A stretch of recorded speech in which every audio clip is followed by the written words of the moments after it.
வெயில் நல்லா சூடு வெயிலில் நீங்கள் கோல்டு சாப்பிட்டா தெரியாது, அந்த தயிர் சாப்பிட்டா தெரியாது. ஆனால் நார்மலாக இந்த குளிர் காலத்தில் கொஞ்சம் இது சரி பிடிச்சிருக்கு. வெயில் அதிகமாக இருக்குது, அதான் அதுக்கேற்ற மாதிரி உள்ள ஏற்றுக்கிட்டோம்னா அங்கே இருக்கவங்க யார்ட்டையாவது கேளுடா, வர முடியாது.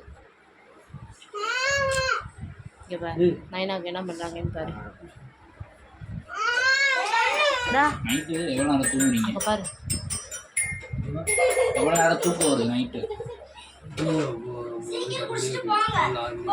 6 மணிக்கு ரெகுலராக 6 மணிக்கெல்லாம் 7 மணி ஆகிடும். வேறு எதுவும் ப்ரெஷர்லாம் இல்லை, ரொம்ப டயர்டாக முன்னாடி மேலே மதியமே டயர்ட் ஆகிருக்கு. ஒரு தடவை தூங்குற மாதிரி தான் வருது, ஆனால் தூங்க மாட்டேன். இதுக்கு டேப்லெட் தான் மாட்டீங்க, இதுக்கு டேப்லெட் எடுக்கிறீங்க அது மட்டும், வேறு டேப்லெட் சளிக்கு மட்டும் பொடி இருக்குது, பொடி இருக்குது எல்லாமே அதிகமாக தரும். அது ஓகே, அது டேப்லெட் இல்லை, விளக்கு டேப்லெட் இல்லை அப்புறம் அதுதான் நீங்கள் பண்ண ப்ளஸ்ஸு. டேப்லெட்டுன்னு இதுக்கு போட ஆரம்பிச்சிங்கன்னா கண்டிப்பாக சைடு எஃபெக்ட் தரும். அதாவது எப்போயாவது இப்போ டக்குனு கோல்டு அதிகமாக இருக்குது அன்றைக்கி குறையணும் அப்படின்னா அன்றைக்கி போட்டால் பிரச்சனை இல்லை, அது ரெகுலர் டேர்மாக வரும்போது கண்டிப்பாக பிரச்சனை கொடுக்கும். கோல்டு நின்றுடும், வேறு ஏதாவது சைடு எஃபெக்ட் உள்ள பண்ணும். ஆனால் டேப்லெட்டோட எக்ஸ்டென்ஸ் அப்படி தான், அதனால் அதுக்கேற்ற மாதிரி இருக்குது.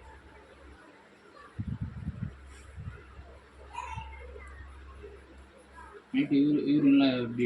கல்யாணத்துக்கு முன்னாடி நான் ஒரு தடவை எனக்கு ஆப்ரேஷன் நடந்துச்சு. சரி, கம்ப்ளீட்டாக சுத்தமாக சளி குறைஞ்சி, நானே உணர்ந்து அவர் டாக்டர் சுத்தமாக சளி இருக்குது. அதுக்கப்புறம் தான் ஆப்ரேஷன் பண்ணாங்க. சரி, அப்புறம் அப்புறம் என்ன ரீசன்?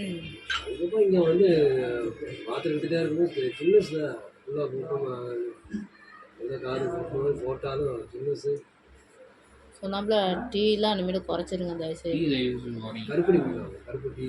கருப்பட்டி போட்டு நீங்கள் தாராளமாக எது வேணால் குடிக்கலாம்.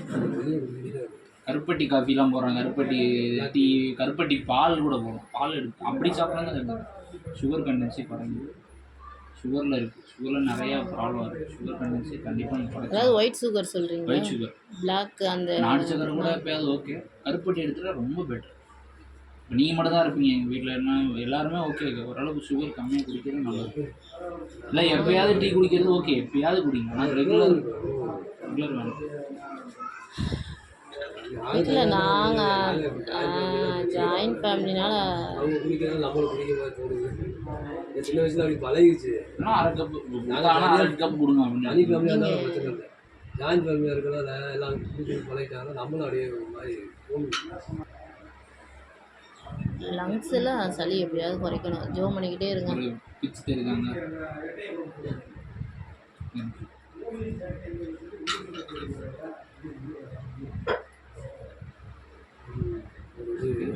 அது அந்த கோல்டு ப்ராப்ளம் தான், அந்த கோல்டு தான் உடம்பவே அப்படியே உருக்குது போல்.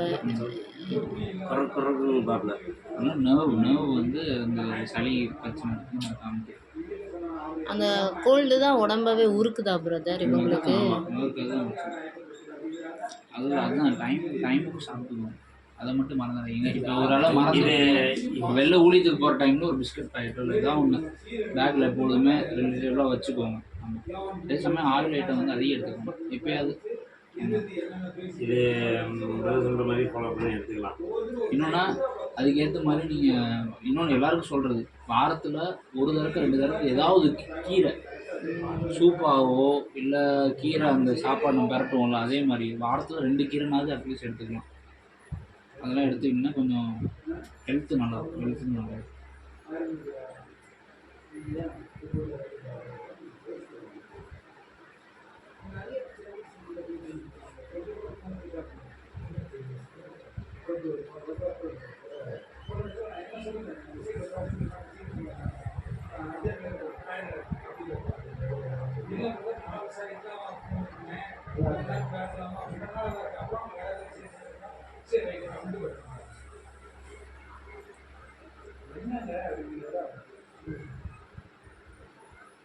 தெரியுதா இந்த இடத்துல டீ சாப்பாடு